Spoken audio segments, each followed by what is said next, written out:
at the scene. In the wake of the recent Alabama Supreme Court ruling regarding frozen embryos, both IVF providers and patients are scrambling to figure out how to move forward here. News 19's Emily Mosner introduces us to an IVF patient who had to seek a new out-of-state doctor in hopes of growing her family.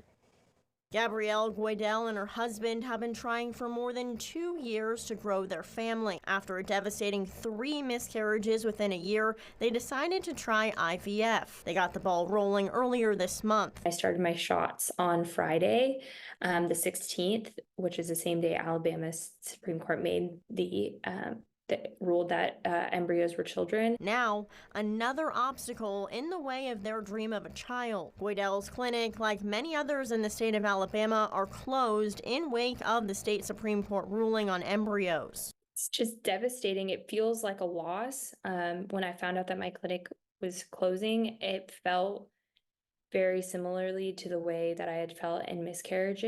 I have been so hopeful for this process. I created a mindset that this was going to work, because when you struggle with infertility, that's kind of the mindset you have to have moving forward.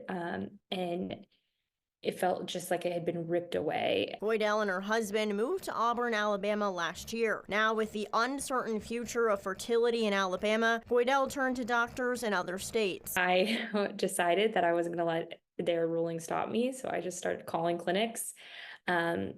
I got a lot of no's. Finally, she was able to connect with Dr. Wright Bates in her home state of Texas. He was one of the only doctors that would take me. She was well into the process and had already done about a week's worth of shots, and was told she'd have to stop or harvest the eggs and not fertilize them.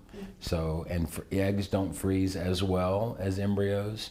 And so you're essentially dramatically reducing your chance of pregnancy. Dr. Bates is the chair of obstetrics and gynecology at Baylor Scott & White Health, Baylor College of Medicine. He's helped families dealing with infertility for decades, including more than 15 years in Alabama at UAB. In addition to helping Gabrielle Goydell, he's hearing from former patients who are confused by the Alabama Supreme Court ruling that embryos are children. Probably the hardest call I received was from a former patient who was actually crying on the phone that she had done IVF and been unsuccessful, and she said how hard it was on her to have the Supreme Court say they're the same as children when she doesn't have children. She had had embryos, but they did not become children. Dr. Bates says he hopes the matter is quickly resolved in Alabama. I hope that reasonable folks in Montgomery will come to the conclusion that this needs to be fixed. But of course, for many patients, including Goydell, time is of the essence. Every day that goes by is another cycle that a woman might not be able to go through IVF.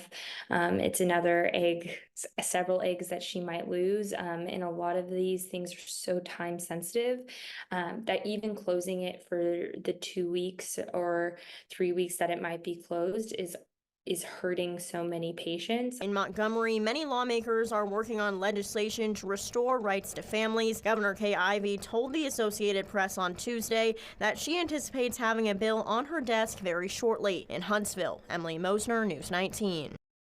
We're going to post more information from Emily's interview with Dr. Bates and Gabrielle Goydell on our website, WHNT.com. There you'll find the latest on potential legislation making its way through Montgomery. Alabama